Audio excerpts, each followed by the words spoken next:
Subscribe कीजिए NASA Hindi news channel को और दबाएं इस बेल आइकॉन को ताकि आपको मिल सके हमारी लेटेस्ट वीडियो सबसे पहले। और ये बिल्कुल भारत के लिए क्यों अहम है चंद्रयान-3 मिशन, सफलता से मिलेगी इसरो के अभियानों को पंख। चंद्रयान-3 की सफलता दूसरे ग्रहों के लिए इसरो के मिशन का आधार बनेगी। सिवन का कहना है कि इस मिशन के बाद मानव रहित मिशन की शुरुआत होगी। एजेंसी का उद्देश्य दिसंबर में गगनयान के मानव रहित मिशन को लॉन्च करने की है। साल 2019 में लॉन्च हुआ था चंद्रयान-2, लेकिन लैंडिंग से पहले यह क्रैश हो गया। कोरोना महामारी की वजह से इसरो के चंद्रयान-3 मिशन में हुई है देरी। चंद्रयान-2 का ऑर्बिटर आज भी सफलतापूर्वक अपना काम कर रहा है। भारत का महत्वाकांक्षी चंद्र मिशन चंद्रयान-3 अब 2022 में रवाना होगा।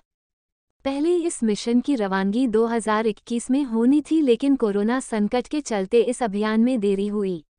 कोरोना महामारी ने चंद्रयान-3 सहित भारतीय अंतरिक्ष अनुसंधान संगठन इसरो के कई अन्य परियोजनाओं को प्रभावित किया है। देश के लिए चंद्रयान-3 मिशन को काफी अहम माना जा रहा है। इस अभियान के बारे में जानकारी देते हुए इसरो के चेयरमैन के सिवन ने सोमवार को कहा कि इस मिशन को 2022 में लॉन्च किया जा सकता है और इसमें चंद्रयान-2 की तरह ऑर्बिटर नहीं होगा।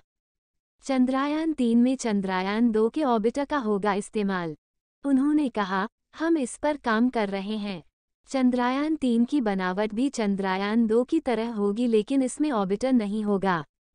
चंद्रयान-2 में जिस ऑर्बिटर का इस्तेमाल हुआ, उसका उपयोग चंद्रयान-3 में किया जाएगा। इसे ध्यान में रखते हुए हम एक सिस्टम पर काम कर रहे हैं। हम उम्मीद करते हैं इस मिशन को 2022 में लॉन्च कर दिया जाएगा। इसके पहले इसरो के प्रमुख ने कहा था कि चंद्रयान-3 को चंद्रमा पर उसी जगह लैंड कराने की योजना बन रही है जहां पर चंद्रयान-2 की असफल लैंडिंग हुई थी। बता दें कि चंद्रमा पर अपनी लैंडिंग से चंद सेकंड पहले चंद्रयान-2 का पृथ्वी से संपर्क टूट गया और इसकी क्रैश लैंडिंग हुई।